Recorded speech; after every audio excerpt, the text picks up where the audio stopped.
Bismillahirrahmanirrahim. Assalamualaikum warahmatullahi wabarakatuh.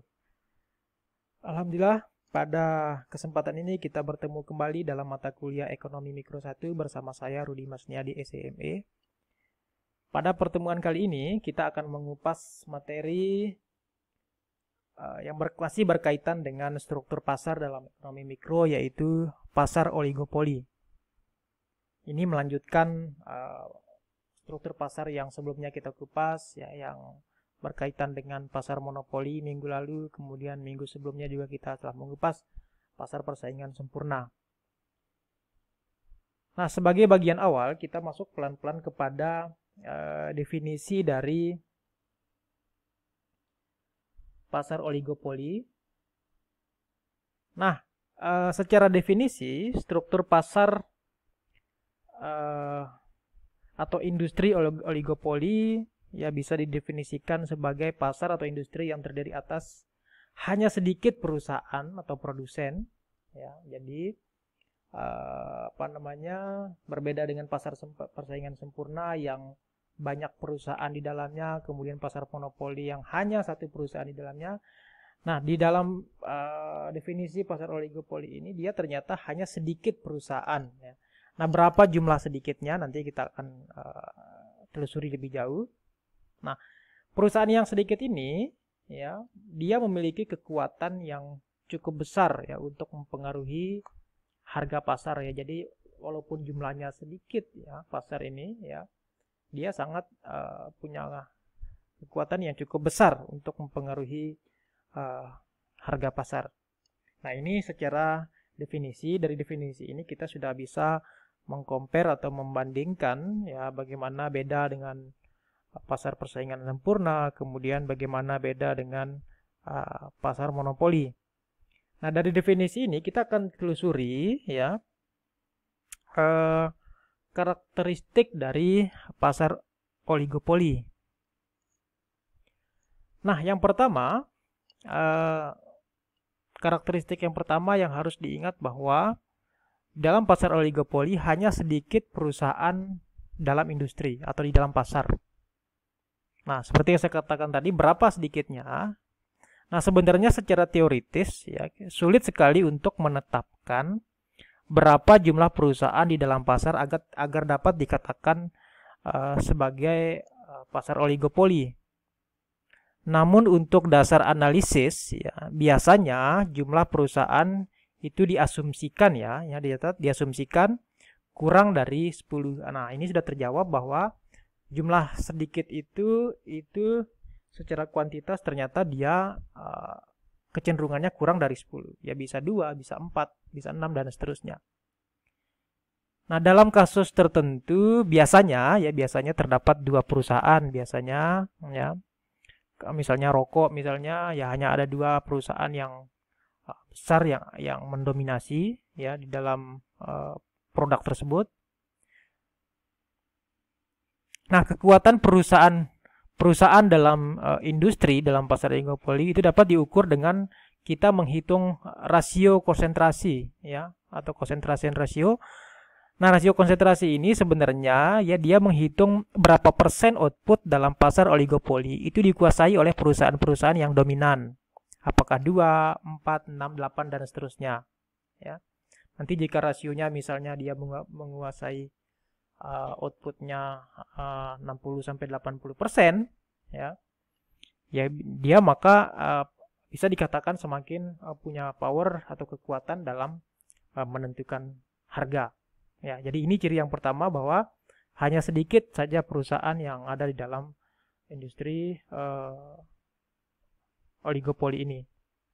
Nah, jumlahnya tadi, ya, kurang dari 10, bisa 2, bisa 4 dan seterusnya. Yang kedua, karakteristik yang kedua adalah produk homogen atau terdiferensiasi. Jadi dia homogen, sejenis, dan atau terdiferensiasi, ya. Nah, terdiferensiasi maksudnya variasinya bisa banyak, ya, walaupun homogen tapi variasinya banyak. Nah, di sini, ya, dilihat dari sifat output yang dihasilkan, ya, pasar oligopoli dia merupakan peralihan sebenarnya antara persaingan sempurna dengan monopoli ya. Seperti saya sampaikan di awal, dia berada di peralihan atau berada di tengah lah, bisa dikatakan demikian ya.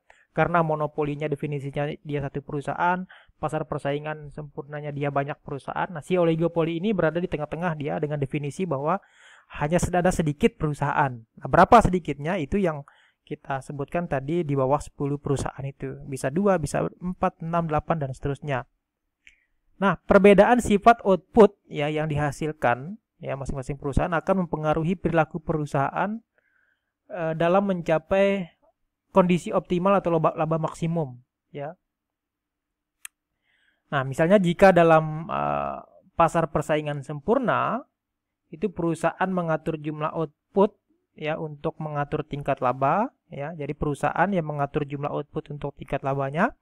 Kemudian kalau dalam pasar monopoli hanya satu perusahaan yang mampu mengendalikan harga, ya. Nah, maka kalau dalam pasar oligopoli itu bentuk persaingan antar perusahaan adalah lebih kepada persaingan harga dan non harga. Jadi dia sama-sama dia. Bentuk persaingannya bisa non harga ya dan harga dan non harga. Ya. Nah, di sini kita bisa melihat contoh pasar oligopoli yang menghasilkan produk diferensiasi adalah misalnya industri mobil. Ya mobil, kita katakan mobil dia homogen ya, tapi ketika kita lihat variasi beraneka macam jenis mobil ya, dia terdiferensiasi ya, artinya banyak variasinya. Demikian juga rokok ya. Rokok dia akan sejenis, tapi begitu kita lihat variasi brandnya, yaitu ternyata dia cukup banyak variasinya ya dengan merek-merek tertentu. Nah, kemudian bisa kita contohkan juga yang pasar oligopoli yang menghasilkan produk homogen ya. Itu bisa kita misalnya melihat industri baja misalnya ya. Jadi ada kurang dari 10 perusahaan atau sedikit perusahaan yang menghasilkan industri baja ya. Kemudian misalnya pipa paralon ya. Jadi tidak banyak perusahaan yang akan memproduksi barang tersebut ya. Atau misalnya kertas dan lain sebagainya. Nah, ini yang dimaksud dengan karakteristik yang kedua, yaitu produk homogen dan atau terdiferensiasi. Kemudian yang ketiga,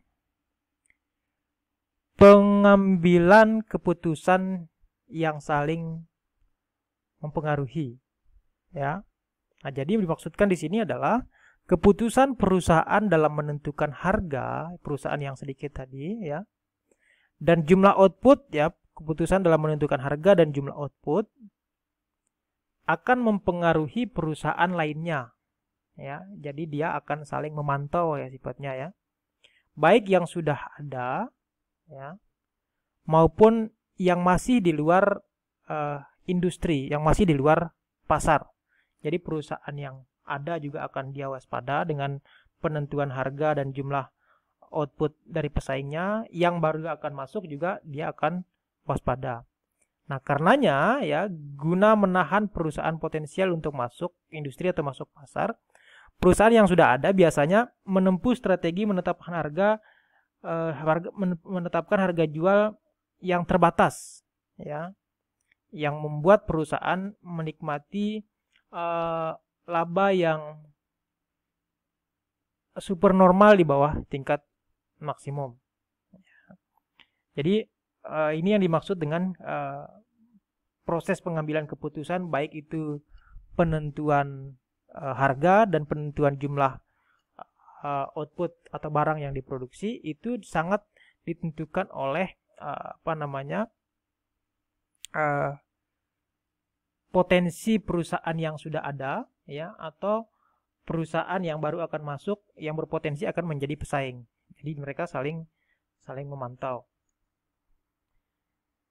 Nah, kemudian yang keempat yang menjadi karakteristik adalah kompetisi non harga. Ya. Nah, dimaksudkan di sini adalah dalam upaya mencapai kondisi yang optimal, ternyata perusahaan-perusahaan di dalam pasar oligopoli ini tidak hanya bersaing dalam hal harga, tapi dia bersaing juga dalam hal non-harga. Nah, bentuk-bentuk kompetisi non-harga ini antara lain bisa kita lihat misalnya ya pelayanan, dalam hal pelayanan ya, dalam hal promosi atau iklan, kemudian dalam hal pemberian informasi ya, pemberian bentuk citra yang baik kepada konsumen ya, menetapkan brand yang kemudian bagaimana brand itu memikat konsumen ya, dan lain sebagainya. Artinya perusahaan-perusahaan di pasar oligopoli ini sudah sangat memperhatikan kompetisi non harga itu ya, selain harga yang diatur, kemudian juga yang non harga ya, yang sifatnya bagaimana caranya untuk memikat konsumen itu, apakah brandingnya, apakah promosinya ya, kemudian bagaimana citra yang diberikan kepada konsumen ya terhadap produk tersebut ya, dan lain sebagainya ya. Itu yang dimaksud dengan kompetisi non harga. Nah, kemudian yang berikutnya adalah faktor-faktor penyebab terbentuknya oligopoli ya. Bagaimana caranya oligopoli ini terbentuk? Yang pertama itu ada dua hal ya yang menjadi sebab. Yang pertama ada efisiensi skala besar. Nah, jadi karena adanya efisiensi skala besar dari perusahaan-perusahaan itu yang berimplikasi terhadap terbentuknya pasar oligopoli ya. Karena si perusahaan-perusahaan ini dia sifatnya padat modal ya, banyak mengandalkan teknologi ya. Teknologinya banyak, jadi tenaga kerja sedikit, itu padat modal ya. Kemudian output yang dihasilkan juga dia berskala besar ya. Nah, sehingga si perusahaan itu harus melakukan efisiensi dengan skala besar ya, dan hanya perusahaan yang modalnya besar saja yang bisa melakukan itu, sehingga ini menjadi batasan bagi perusahaan-perusahaan lain yang baru masuk ya, yang mau masuk ya, dia akan terbatas dan tidak akan mampu bersaing. Nah, itu jawaban kenapa dalam pasar oligopoli ini jumlah perusahaan itu sedikit ya, karena sangat sedikit potensi perusahaan yang bisa masuk ke situ karena dia harus padat modalnya besar, kemudian outputnya produksinya dalam skala besar. Kemudian yang kedua adalah kompleksitas manajemen ya. Nah, kompleksitas manajemen ini ya karena perusahaannya harus besar, modalnya besar, tentu dia harus ditopang oleh manajemen yang kompleks ya. Nah, termasuk di dalamnya kemampuan keuangan yang besar ya, modal yang besar ya. Bagaimana keuangan itu harus di-manage ya. Kemudian yang kedua, kemampuan manajemen atau manajerial yang baik dalam perusahaan itu. Nah, sangat terbatas sekali perusahaan yang mampu termanage dengan baik ya, termanage dengan baik ya, apalagi perusahaan yang baru masuk akan bersaing ya, perusahaan baru yang akan masuk yang ingin bersaing. Nah, sehingga dia terfilter atau terjaring dengan sendirinya. Nah, ini juga jawaban kenapa faktor menjadi penyebab dari terbentuknya oligopoli ya, sehingga jumlah perusahaan dalam pasar oligopoli ini sangat sedikit ya, karena tidak semua perusahaan yang bisa masuk ya, yang kompleks manajemennya ya. Jadi apakah itu manajemen keuangan atau manajemen tata kelola perusahaan yang dilakukan dengan baik. Nah, ini adalah pengantar dari materi ini ya. Untuk pertemuan selanjutnya kita akan lanjutkan minggu depan ya. Terima kasih. Saya akhiri. Wabillahi taufiq wal hidayah. Wassalamualaikum warahmatullahi wabarakatuh.